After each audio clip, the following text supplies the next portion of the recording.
Alors c'est une édition foisonnante, on va présenter plus de 80 films en provenance d'une trentaine de pays.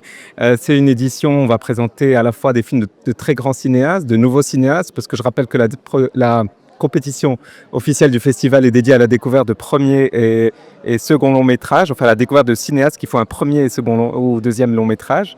On a aussi le programme des conversations qui est extrêmement dense avec des grands noms du cinéma mondial.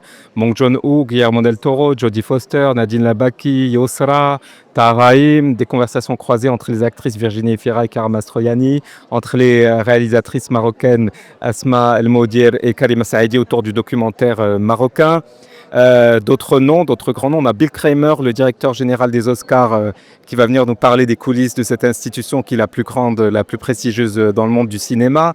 Mais également le réalisateur australien Andrew Dominik, Jafar Panahi, le réalisateur iranien qui a gagné la Palme d'Or du dernier festival de Cannes. Et c'est un programme gratuit ou ouvert qui se déroule au théâtre Meydan. L'autre volet important, c'est le volet professionnel. Cette année, la Fondation a décidé de regrouper l'ensemble de ces volets professionnels sous une même appellation qui est Atlas Programs. Aujourd'hui, Atlas Programs comporte les ateliers d'Atlas, qui est le cœur historique des événements professionnels organisés par le festival, qui a été créé en 2018.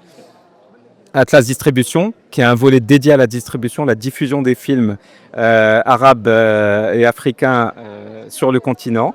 Et aussi Atlas Station, qui est une nouvelle section qui a été créée l'année dernière pour venir en soutien aux jeunes professionnels marocains. Donc c'est une section qui est dédiée aux jeunes professionnels marocains, des producteurs, des cinéastes qui font un premier long métrage, donc qui n'ont pas encore passé le cap du premier long métrage. Donc on les aide à un stage très prématuré de leur carrière pour les aider justement à passer les étapes, à acquérir les compétences, pour pouvoir ensuite faire émerger leur projet à l'international. Et enfin, dernier volet de Atlas Programme, c'est Atlas Presse.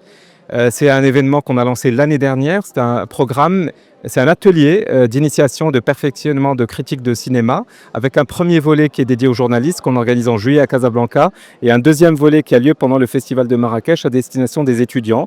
Ça peut être des étudiants d'écoles de journalisme, d'écoles de cinéma ou autres disciplines qui viennent acquérir pendant la période du festival les enseignements liés à la critique de cinéma. Donc c'est tout ce volet-là en fait qu'on a développé cette année, qu'on a mis sous cette appellation Atlas Programs, pour mettre en avant tout cet écosystème qui vient en aide aux cinéastes marocains, arabes et africains à partir du stade de l'écriture de leurs films jusqu'à leur diffusion.